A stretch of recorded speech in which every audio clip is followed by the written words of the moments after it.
एक समय की बात है जब एक बौद्ध भिक्षु भोजन बनाने के लिए जंगल से लकड़ी लेने गए। तभी उन्होंने कुछ अविश्वसनीय देखा।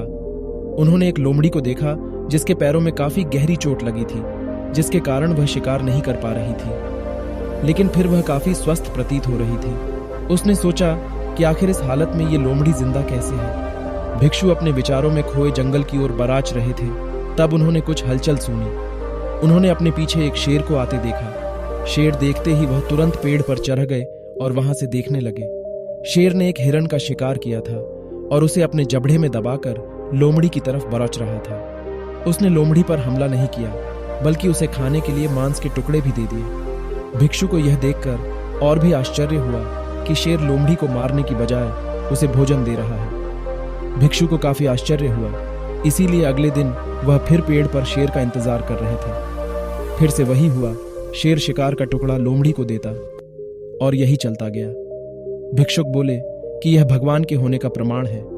वह जिसे पैदा करते हैं उसकी रोटी का भी इंतजाम कर देते हैं। आज से इस लोमड़ी की तरह मैं भी ऊपर वाले की दया पर जीऊंगा, वही मेरे भोजन की व्यवस्था करेगा। यही सोचकर वह एक वीरान जंगल में बैठ गए। पहले, दूसरे, तीसरे दिन कोई नहीं आया। किसी ने उन पर ध्यान तक नहीं दिया। धीरे धीरे उसकी ताकत खत्म हो रही थी। वह चल फिर भी नहीं पा रहे थे।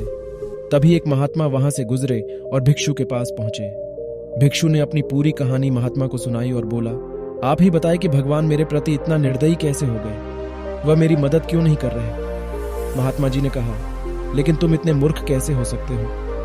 क्यों नहीं समझते कि ईश्वर तुम्हें उस शेर की तरह बनते देखना चाहते थे, लोमड़ी की तरह नहीं? सोचो, उस शेर को कुछ हो जाए तो लोमड़ी का क्या होगा? जीवन में भी ऐसा ही होता है कि हमें चीजें जिस तरह समझनी चाहिए उसके विपरीत समझ लेते हैं। हम सभी के अंदर कुछ न कुछ ऐसी शक्तियां हैं जो हमें महान बना सकती हैं। जरूरत है उन्हें पहचानने की, यह ध्यान रखने की कि कहीं हम शेर की जगह लोमड़ी तो नहीं बन रहे हैं।